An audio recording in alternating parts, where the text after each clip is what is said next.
The gunman's breath, hot on Claire's cheek, reeked of stale cigarettes. "One move," he hissed, pressing the cold steel harder against her temple. Across the cafe, Daniel saw the faded emblem on the gunman's exposed wrist, his unit's insignia. "Not on my watch." Ackett stood frozen, eyes locked on the terrified woman just 3 FT away. She wasn't just any woman.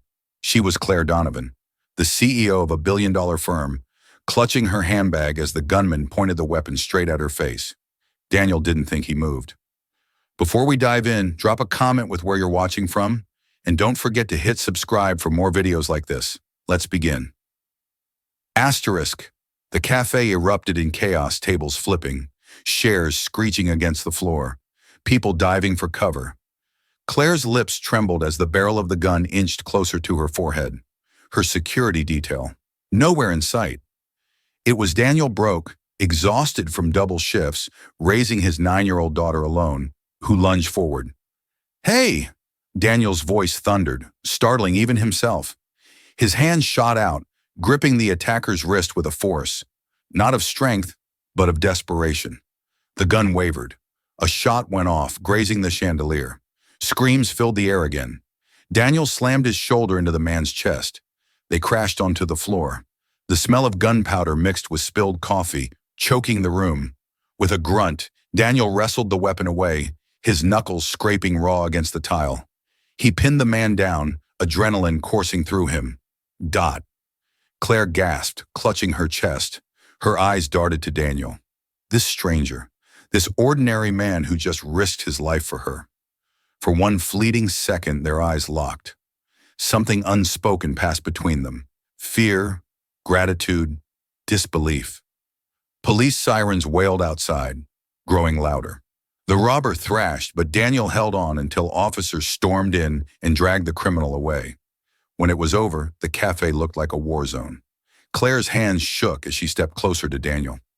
You saved my life. She is damn dot." Daniel wiped the blood from his knuckles, wincing. Someone had to do something. His voice was steady, but his chest heaved, the weight of reality sinking in. Claire blinked, trying to process. "But who are you?" Daniel hesitated. He glanced at the officers, then at the shaken crowd. His lips pressed into a thin line. "Just a dad," he muttered almost too quietly to hear. But Claire wasn't convinced. Something in the way he fought, calm, precise, instinctive, felt familiar, professional even. This wasn't just an ordinary man, and as Daniel turned to leave, she caught sight of something stitched faintly on his jacket sleeve. An old faded emblem.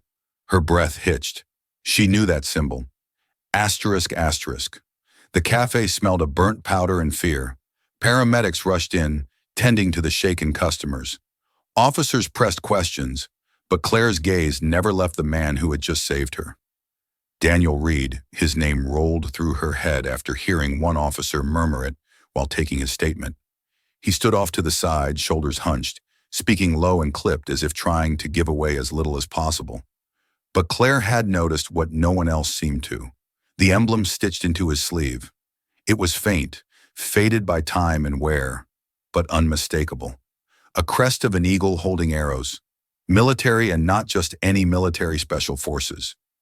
She stepped toward him, heels crunching over broken glass. "Mr. Reed," she said softly. Daniel looked up, his eyes still gray, hardened, but tired met hers. "You don't need to thank me," he muttered, already turning away. "I wasn't going to," she replied sharply, catching him off guard. She studied his expression. "I was going to ask where you learned to move like that. That wasn't just luck. You disarmed him like you'd done it before." Daniel's jaw clenched. "Does it matter? He's gone. You're safe. That's what counts." Claire tilted her head, folding her arms. "It matters to me." For a moment, silence hung between them, broken only by the distant chatter of officers taking statements. Daniel shifted uneasily like a man who wanted nothing more than to disappear. "I don't want trouble," he said finally. "I have a daughter waiting for me. That's all you need to know." He brushed past her, leaving her standing there, stunned outside. The city roared back to life. News vans screeched up to the curb, reporters shoving microphones toward anyone who would speak. Cameras flashed, capturing Daniel's silhouette as he walked briskly into the night. But the single dad didn't pause, didn't explain, didn't care about recognition dot at the end of the block. He unlocked an old pickup truck. Rust flecked across the door, the paint peeling. He sank into the seat, rubbing his face. His hands shook now that the adrenaline had faded. "Daddy!" a small voice cried. His daughter Lily, 9 years old, leaned forward from the passenger seat, her wide brown eyes brimming with worry. "Are you okay? Why are your hands bleeding?" Daniel forced a smile, though his heart ached. "Just a scrape, kiddo. Nothing to worry about." She frowned, unconvinced. "You're lying." Daniel chuckled weakly. "Maybe, but you're not supposed to catch me that quick." He reached over, ruffling her hair. "Buckle up. We're heading home." As he pulled onto the street, the glow of the cafe lights faded behind him. He prayed his daughter hadn't seen the gunman, hadn't felt the fear that rattled inside him. But Daniel knew deep down it wasn't over. That symbol on his sleeve hadn't just caught Claire's eye. It had caught the cameras too. And once the world saw it, hiding would be harder. Asterisk, asterisk. Meanwhile, back at the cafe, Claire sat in the back of a police car, still trembling.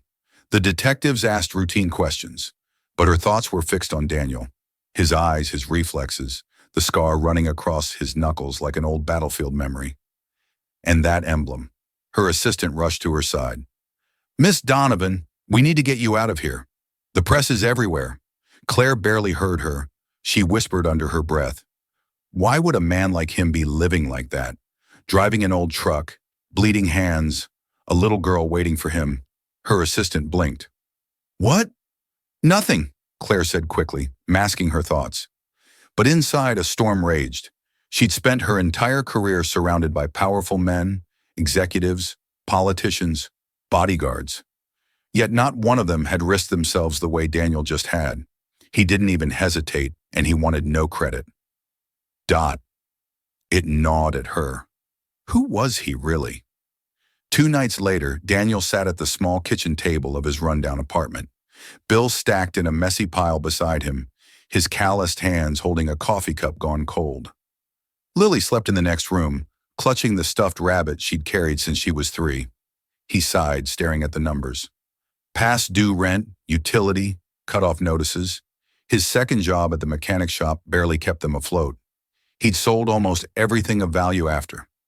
Well, after the day he walked away from a life he didn't want his daughter to ever know about. A knock startled him. It was sharp, confident, not the timid tap of a neighbor. Daniel stiffened, instincts firing alive. He checked the PE plea. Claire Donovan. She stood in the hallway wrapped in a dark coat, her expression unreadable. Daniel's pulse spiked. He opened the door just enough to speak. "How did you find me?" Her lips curved slightly.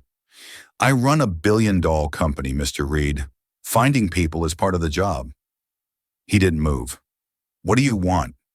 She glanced past him, her eyes softening when she saw the small drawing taped to the wall. Lily's messy crayon sketch of her and her father. Then her gaze snapped back to talk. Daniel's shoulders tensed. "We don't have anything to talk about." "Yes, we do," Claire insisted, stepping closer. Her voice dropped. "You risked your life for me and then you vanished. That emblem on your sleeve. I know what it means. I need to know who you really are." Daniel's hand tightened on the doorframe. "I'm just a father." Her eyes narrowed. "No, you're more than that." The silence between them stretched, heavy with unspoken truths. Finally, Daniel's voice broke through low and rough. "Whatever you think you know, forget it. That life is over." Claire studied him, her business-hardened exterior slipping just enough for him to see the flicker of genuine concern. "Then at least let me help you. You're bleeding through your bandages.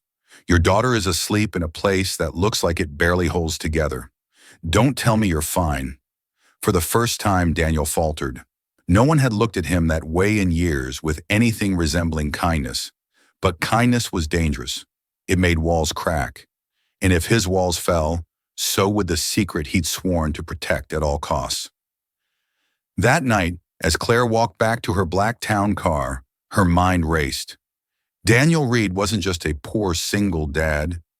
He was a man carrying scars, both seen and unseen. And she couldn't shake the feeling that if she dug deeper, she'd find a truth that would change everything. Inside his apartment. Daniel sat on the edge of his daughter's bed, brushing her hair back as she stirred in her sleep. He whispered almost to himself. No one can know Lily, not her, not anyone. But deep down, he knew the storm had already begun, and the truth he'd buried wouldn't stay hidden much longer. The following morning, Daniel woke to the sound of his daughter humming softly in the kitchen. Lily stood on a chair, struggling to pour milk into a bowl of cereal.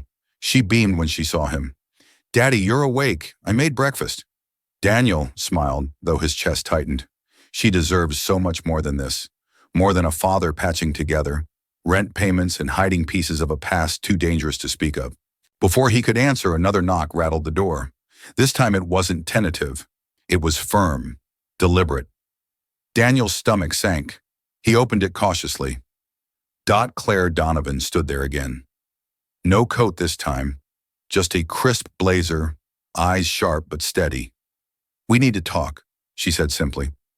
Lily peeked around her father, eyes wide. Daddy, who's that? Claire bent slightly, softening her tone. I'm Claire. Your dad saved me the other night. Lily tilted her head. Oh, he saves people all the time. Daniel froze, his jaw tightening. Lily, but Claire caught it. The words innocent from a child's lips were a dagger of truth. She straightened, eyes narrowing. So, it's true. You weren't just a soldier. Daniel's patience snapped. Enough. You need to leave. But Claire didn't flinch. Instead, she stepped inside, ignoring the tension. Do you think you can scare me away, Daniel? I've built empires in boardrooms filled with men who underestimated me. I'm not here to expose you. I just want the truth.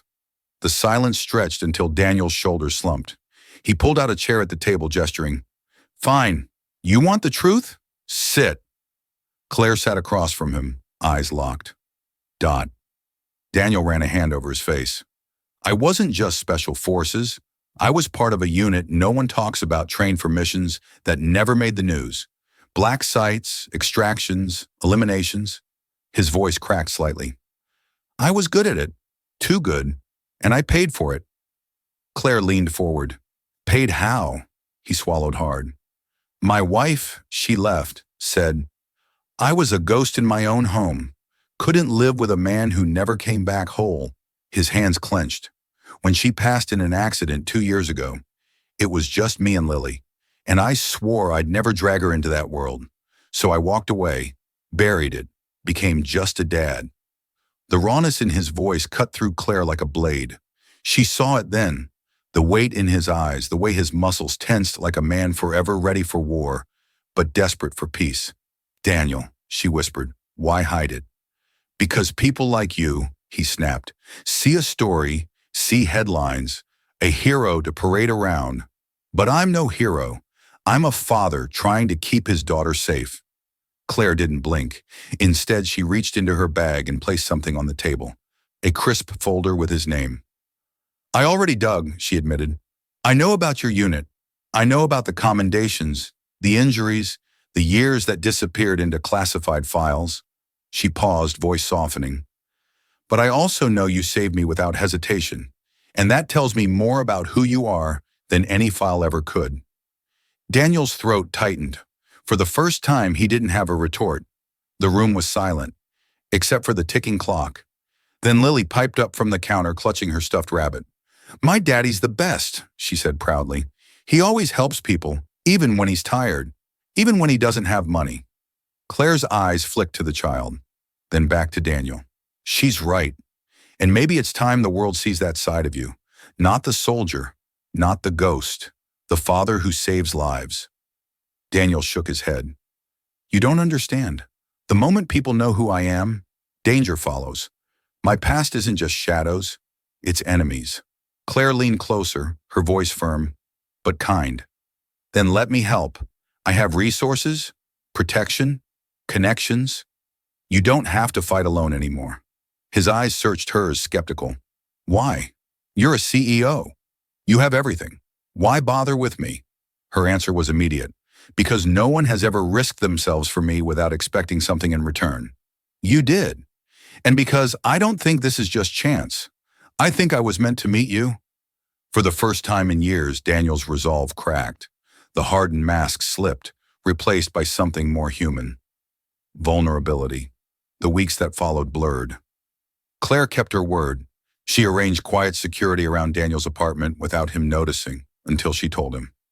She found Lily a scholarship to a private school discreetly under the guise of a community grant. And slowly Daniel realized she wasn't trying to expose him or parade him as a trophy. She was trying to give him something he hadn't felt in years: stability. But kindness came with its own dangers. One evening as Daniel walked Lily home from school, a black SUV pulled to the curb. A man stepped out, his face shadowed. "Reed," the stranger said, "thought you could disappear forever." Daniel's blood ran cold. Old ghosts had found him. He stepped in front of Lily, heart pounding. "Get in the car, honey," he whispered. But before the confrontation could escalate, Claire's town car screeched to a halt across the street. She stepped out, flanked by 2 security officers she'd hired, her eyes locked on Daniel's. "You're not alone anymore," she said firmly. The SUV sped off, tires screeching, but the message was clear. His past wasn't buried. That night, Daniel sat across from Claire in her office, the city skyline blazing behind her. "I told you," he said bitterly. "This is what happens. You let me in, and danger follows." Claire's voice was steady. "Or maybe this is the moment you stop running." He stared at her, torn. His life had been nothing but shadows and fear. But now, sitting here with his daughter safe at home, and a woman who refused to walk away from him, something inside shifted. "Why me?" he whispered. Claire smiled faintly. "Because I don't see a ghost, Daniel.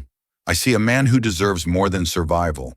I see a father who would burn the world to protect his child, and I see someone worth standing beside." For the first time in years, Daniel let out a long, shaky breath. Maybe, just maybe, he didn't have to carry it all alone anymore. Ending. Seen weeks later, Daniel stood outside Lily's school, waiting with Claire by his side. She glanced at him, her business armor gone, replaced with warmth. "You still don't like attention, do you?" she teased, nodding toward the other parents, whispering as they recognized her. Daniel smirked faintly. "Attention's overrated." Lily came running, laughing, leaping into his arms. "Daddy, guess what? I got an A." Daniel kissed her forehead, holding her tight. For once, the world didn't feel like a battlefield. As Claire watched them, her hand brushed against his. He didn't pull away. The poor single dad who once hid from his past now stood taller. Not because he was fearless, but because he'd found something stronger than fear. Redemption, family, and maybe, just maybe, love.